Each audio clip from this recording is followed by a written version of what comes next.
Nutriciencia, la ciencia detrás de las tendencias nutricionales.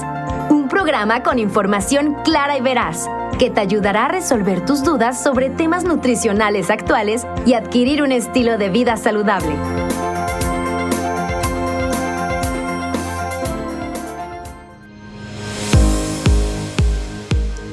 Buen día a todos los que nos escuchan en este espacio dedicado a la ciencia detrás de las tendencias nutricionales. Agradeciendo el favor de su sintonía, los saludan las maestras en nutrición Ana Flores, Karen Pesqueda, Rox Hernández en conducción. Agradecemos a las personas que hacen posible este programa en coordinación de producción, controles técnicos y especialmente a todas las personas que sintonizan este podcast.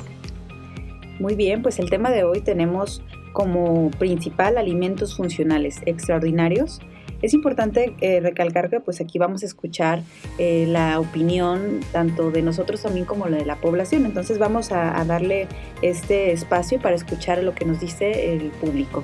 Sí, precisamente la pregunta que se les hizo en esta ocasión dice: ¿has consumido algún alimento que se considere muy bueno o extraordinario para curar o prevenir enfermedades?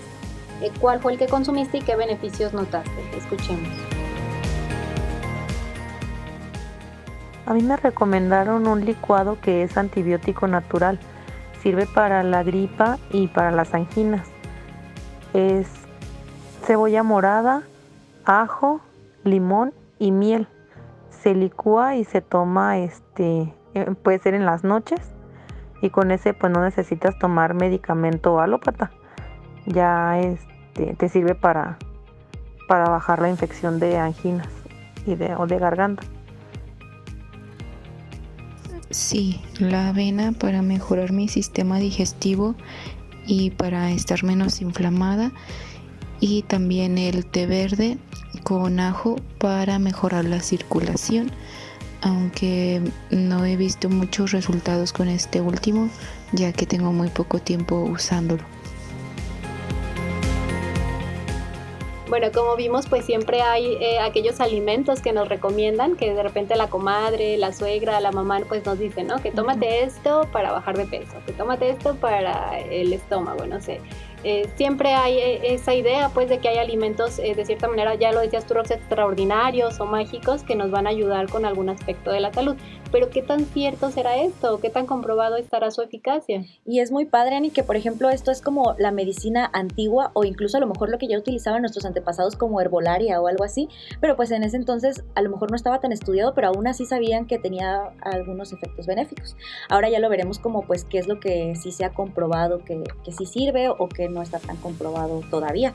Y bueno, este término que de estos alimentos que se creen pues como mágicos o muy, muy beneficiosos para la salud, pues es alimentos funcionales. No sé si la población, si el público que nos escucha ya había escuchado este término, pero de manera general pues surge en los años 80 en Japón, por la necesidad de que vieron que su población cada vez vivía más años, o sea, la esperanza de vida aumentó mucho, pero ¿qué pasaba? Que también aumentaba el tiempo de vida, pero la calidad de vida disminuía, es decir, vivían pues con enfermedades crónicas que como sabemos no te matan rápido, pero sí disminuyen pues calidad de vida. Ajá. Sí, fíjate, Karen, qué interesante está esto.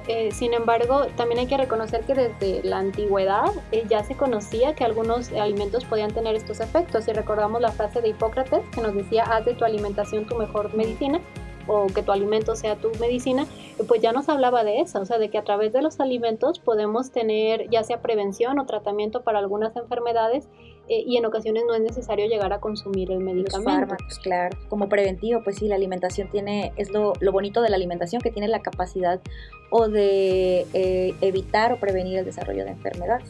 Sí, digamos que es reciente estudiado como a tan profundidad, pero bueno, desde siempre hemos sabido que tiene los alimentos ciertos efectos, además de ser nutrientes, tener ciertos efectos sobre la salud. Entonces, bueno, aproximadamente tiene como 37 años de que se presentó como tal el término alimento funcional. Y como dice Karen, sí, a partir de los japoneses que vieron esta esperanza de vida aumentada, pero bueno, siguió también Estados Unidos y luego los países europeos. Entonces, recientemente pues tenemos ya más aceptado el término y digamos que ya tenemos algunos alimentos que se le conoce con esa evidencia a tal grado de conocerlos como alimentos funcionales. Y es de lo que vamos a hablar hoy. Aquí tenemos, por ejemplo, la definición como tal para que la conozca el público, que es un alimento funcional, alimento que además de su valor nutritivo contiene componentes biológicamente activos que tienen un efecto benéfico para la salud. Esa es como la clásica. Y algo que también es importante, que es que se consumen en forma de alimentos, no confundir, por ejemplo, lo que ya viene en pastillas o como suplementos. Exacto.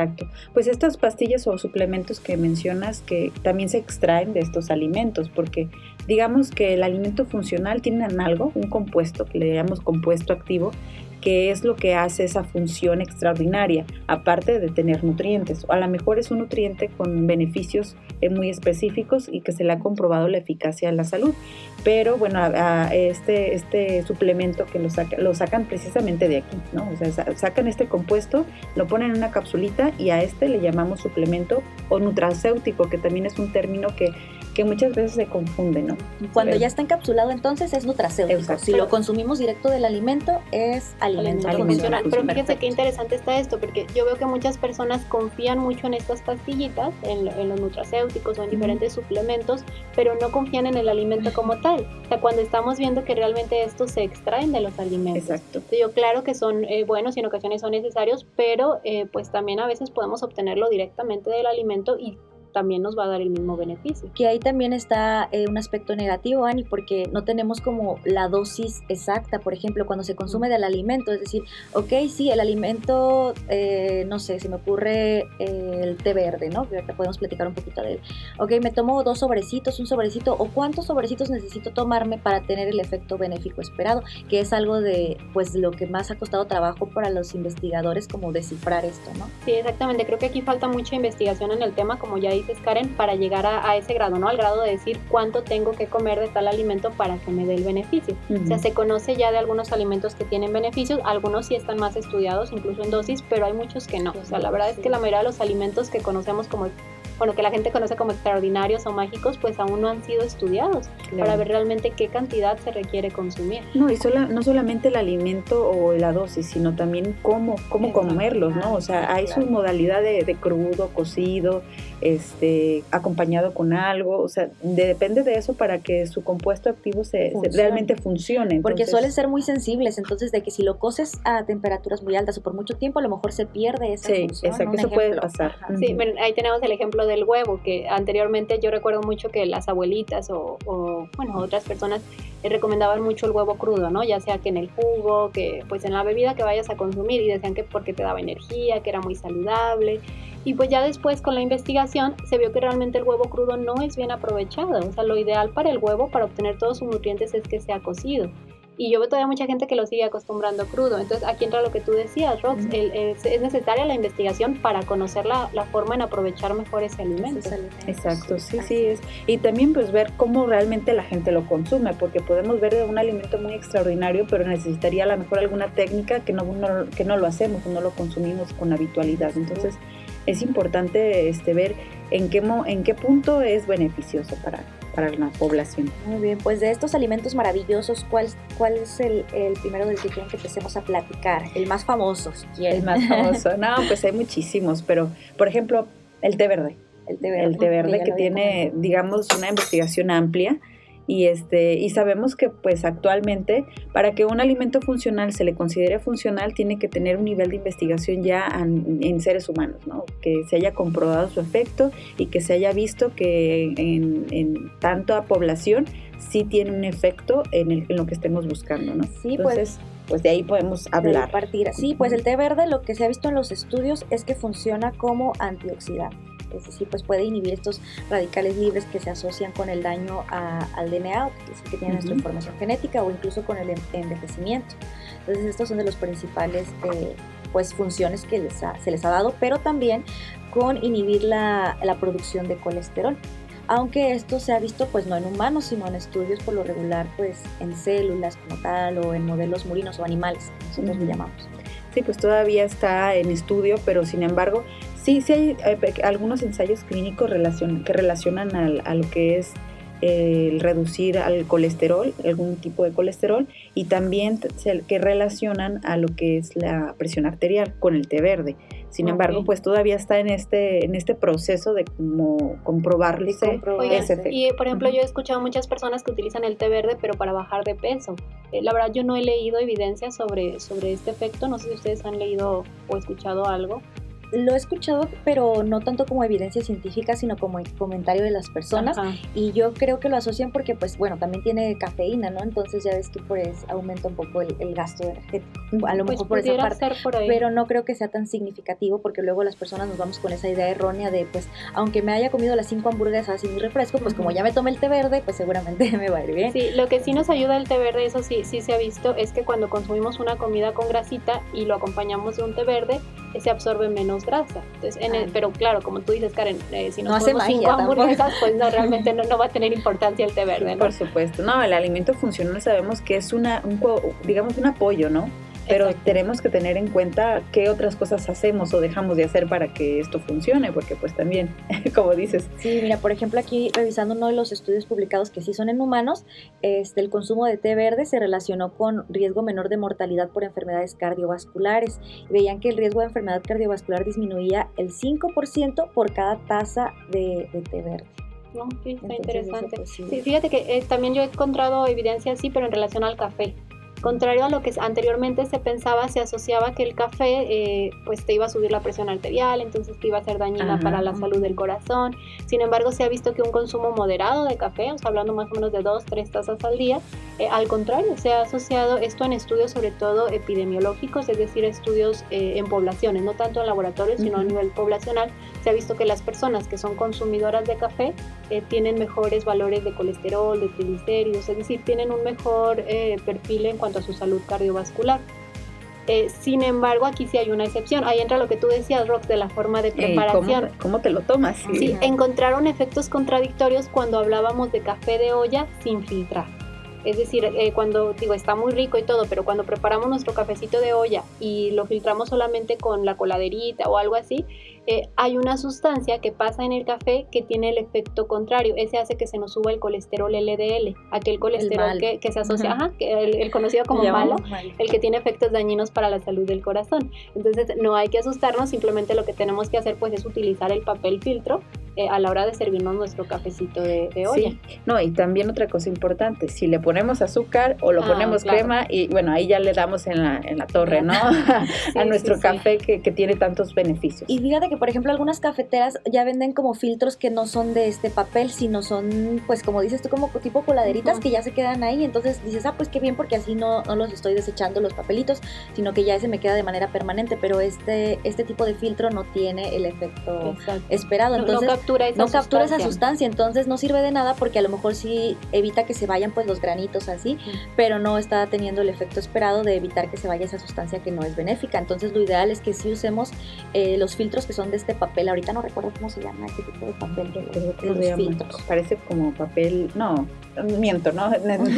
Pero sí sabemos cuál. Pero yo estoy segura que todos los que nos escuchan saben de qué hablamos. Sí, y fíjense que aquí en esto de la preparación entra también, creo que tú lo habías comentado anteriormente, Rox, el brócoli.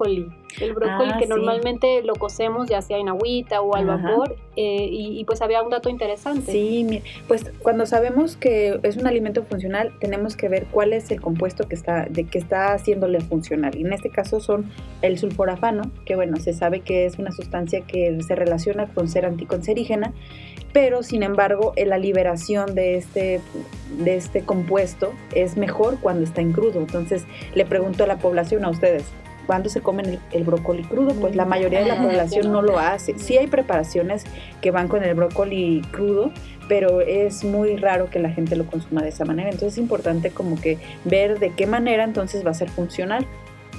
Y bueno, este dato también es interesante porque a partir de eso también se pueden hacer formulaciones o diseño de alimentos funcionales con tecnología para sacar esta sustancia sin afectarla, ¿no? Okay. ¿Y sabes de cuál otro también encontré yo algo parecido? De la avena. La avena que también muchos acostumbramos en cocido, de hecho yo tengo pacientes que me han Sí. dicho, ¿a poco se puede comer en crudo?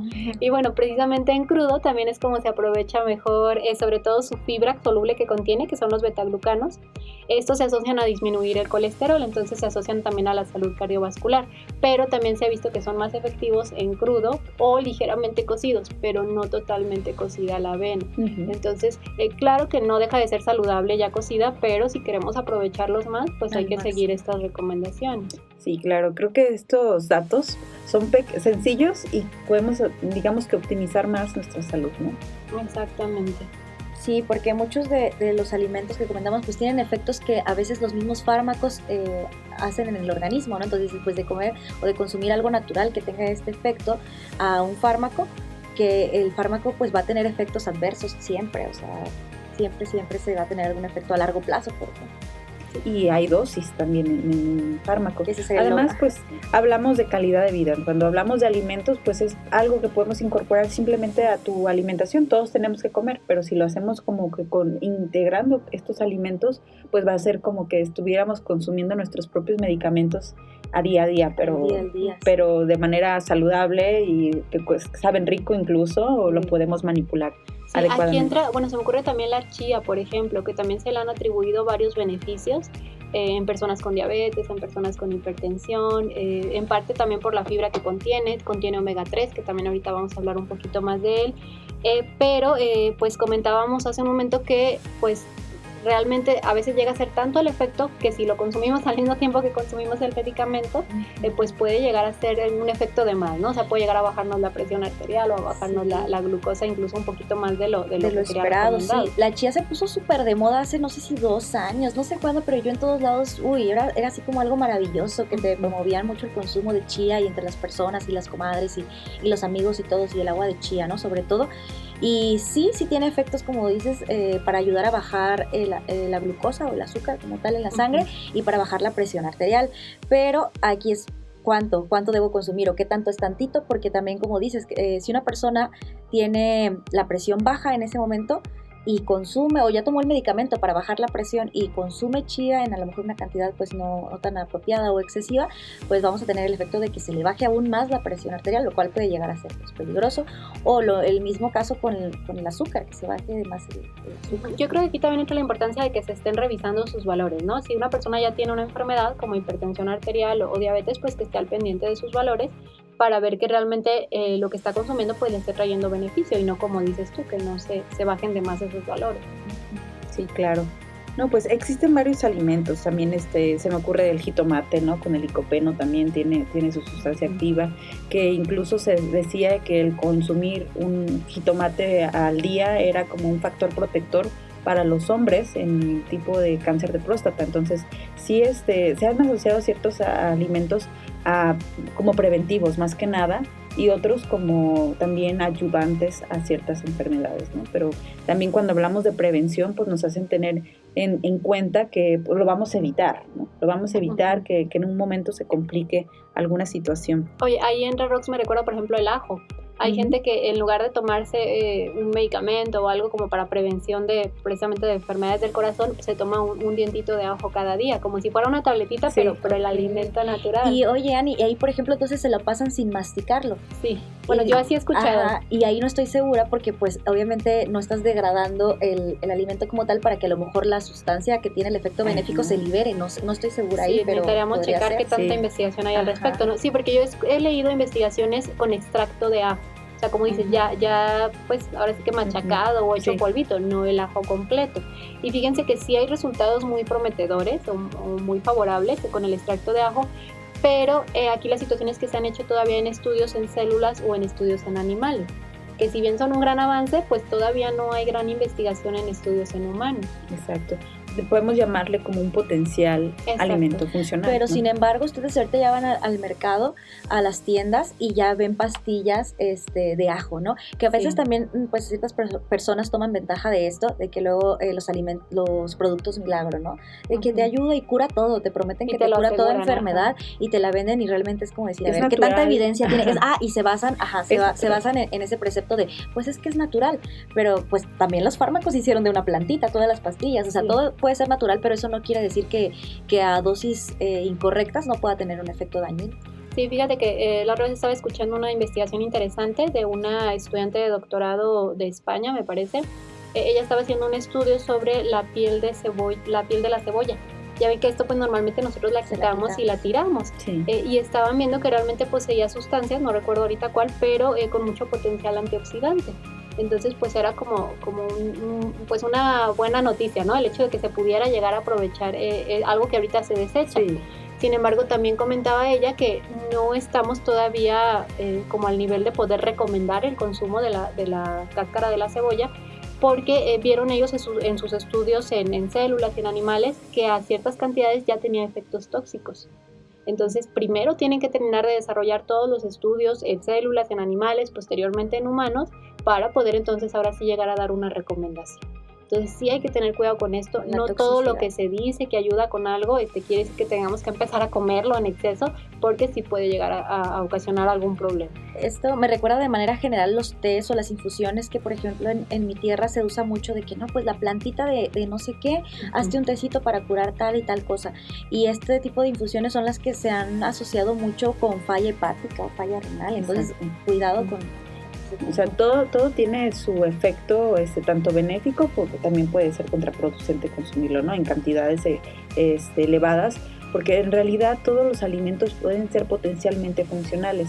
Sin embargo, no todos están estudiados a ese grado, ¿no? Entonces, los hallazgos que tenemos ahorita, pues es lo que más se difunde, pero sin embargo, pues hay muchos alimentos que podrían tener alguna relación con efectos benéficos y que también podría tener en exceso un efecto deleterio, ¿no? O sea, pero aquí hablando de todos los alimentos saludables, ¿no, Roxy? Sí. Hay que hacer esa distinción. Ah, claro, por cierto, estamos hablando de los alimentos naturales como tal, el procesado.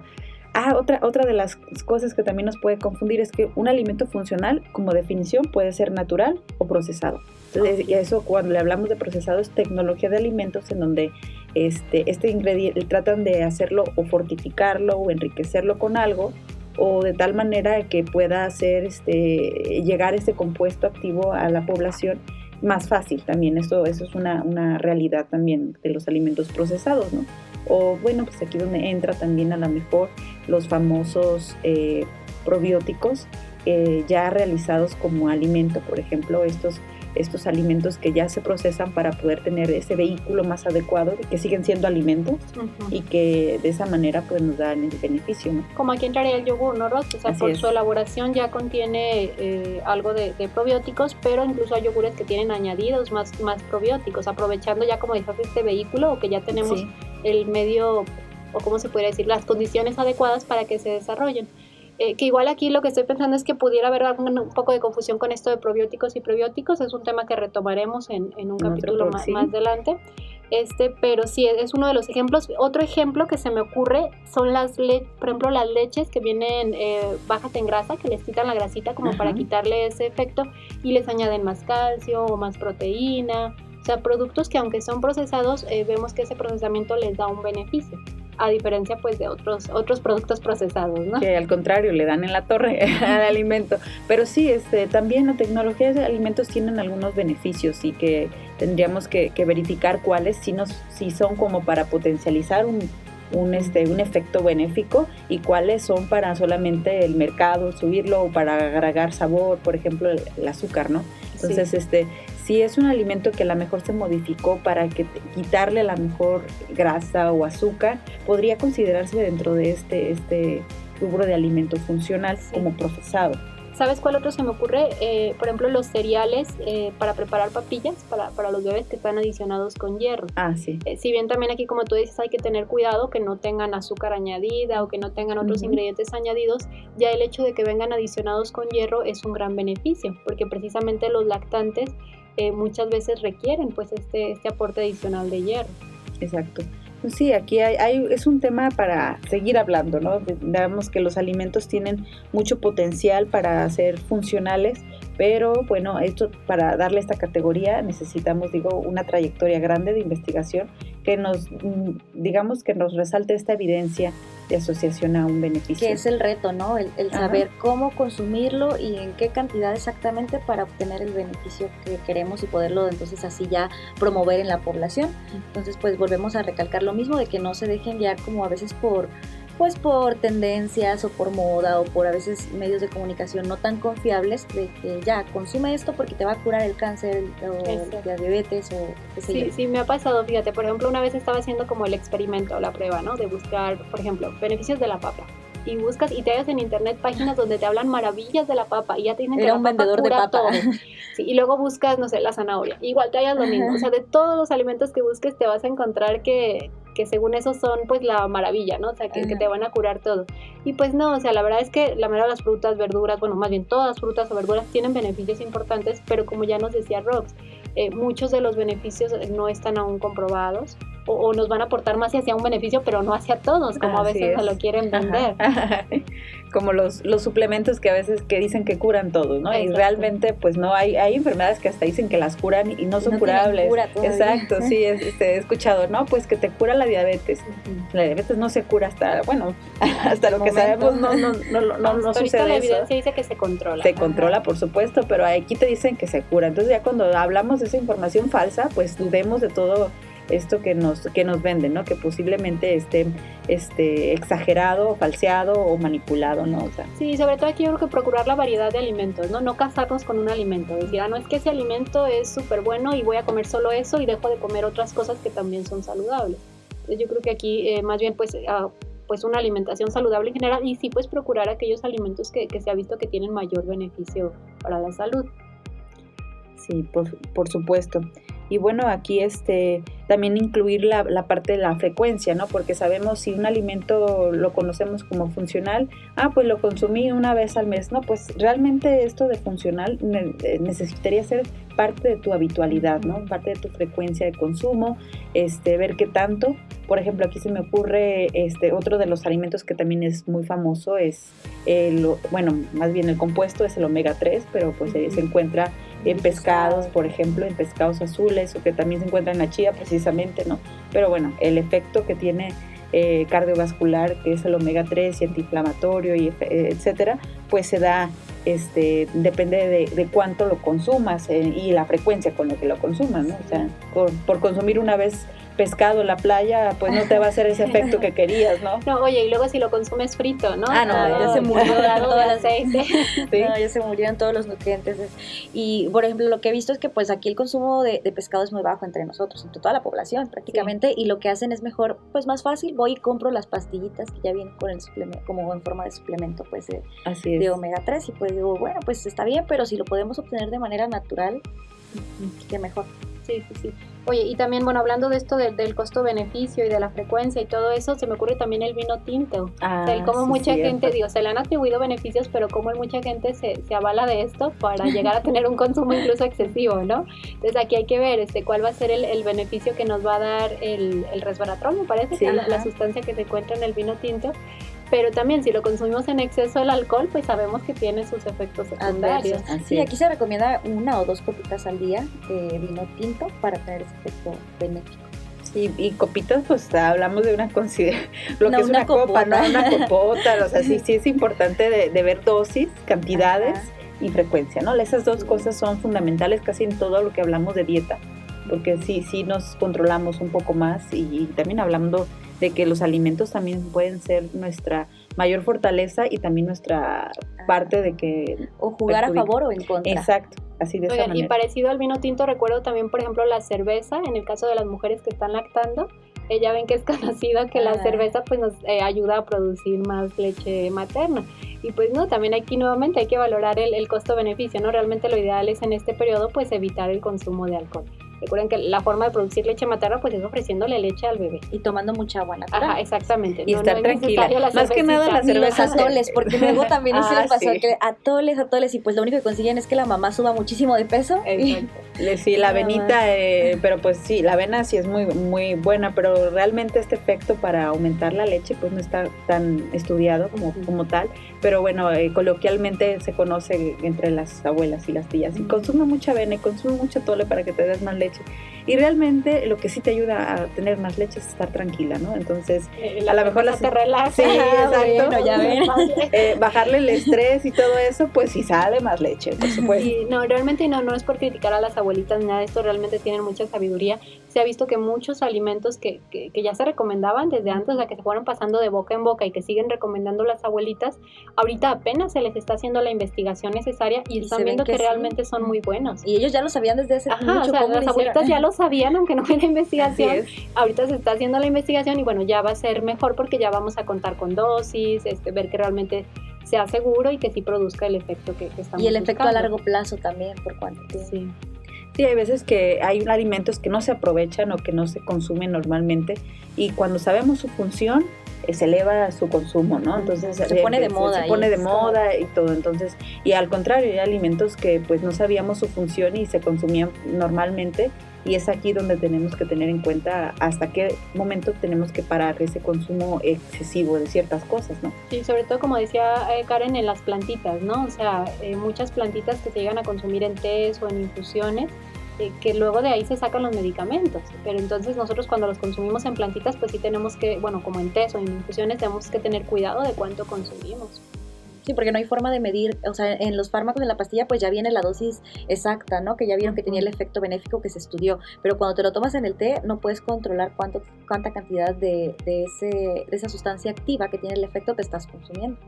Y fíjate que cuando hablamos ya, fármacos y suplementos son cosas distintas, ¿no? Y cuando hablamos de suplementos, aquí la legislación o digamos la normatividad para hacerlas está muy, digamos que muy débil, ¿no? No sí. Está muy fuerte, y en este caso pues cualquier persona puede sacar su suplemento y venderlo como que cura todo, como hace rato mencionaba, y el problema aquí es que no es como un medicamento que tiene la comprobación, regulación. Es una gran desventaja que tenemos aquí en México, que lo que comentas, un medicamento pues no sé, para la salud del corazón, para bajar de peso, ha pasado por muchísimos estudios, o sea, estudios en células, en animales, en personas, en poblaciones, y como tú dices, estos suplementos que nos venden con diferentes efectos maravillosos, cura todo, no tienen ningún estudio, o sea, ni siquiera es seguro que nos van a provocar el efecto que buscamos, pero incluso nos pueden llegar a hacer daño, y como dices, no está regulado. Entonces sí hay que tener mucho cuidado con este tipo de suplementos. Como digo, no es que sean, o sea, están en investigación. Una vez que tengan la investigación, claro que los vamos a poder consumir sin ningún problema, pero por lo pronto sí son de cuidado todavía. Sí, y es por eso de que ahora volteamos a los alimentos funcionales, porque siguen siendo alimentos, ¿no? Siguen siendo, digamos que dentro de lo que cabe, nuestra forma de sustentarnos, ¿no? Entonces, por eso es de que el darle un extra, es lo bueno, es lo padre aquí en el alimento funcional, la parte extraordinaria. Pero bueno, sigue siendo, teniendo nutrientes, y es importante ver cuáles sí entran en esta categoría. Okay. Y bueno, pues se nos acaba el tiempo. Sí, pues yo creo que es hora de concluir. Yo aquí lo que sí resaltaría, pues es lo que ya hemos comentado en episodios anteriores, la importancia de hábitos saludables en general. Es decir, no basta con consumir el alimento funcional si yo soy una persona inactiva, si mi alimentación en general no es saludable, si yo estoy bajo mucho estrés, no duermo bien, entonces de nada me va a servir el alimento funcional, o de muy poco. Entonces aquí la importancia de integrar los hábitos saludables de forma general, una alimentación saludable con variedad de alimentos, y pues, ¿por qué no?, integrar también lo que son los alimentos funcionales, como ya decías tú, Rox, como un complemento al resto de los hábitos saludables. Y bueno, pues ahora pues ya llegamos a la conclusión de que vamos a tener en cuenta cuáles alimentos ya son considerados funcionales, y de todas maneras tener siempre el equilibrio, la frecuencia en que lo consumimos, y tener en cuenta también la dosis, la cantidad. Bueno, pues esto ha sido todo por el día de hoy. En próximos episodios estaremos hablando un poco más sobre los suplementos y sobre los probióticos que ya abordábamos el día de hoy. Muchas gracias por su atención en su programa, y pues los esperamos en los siguientes episodios. Buen día.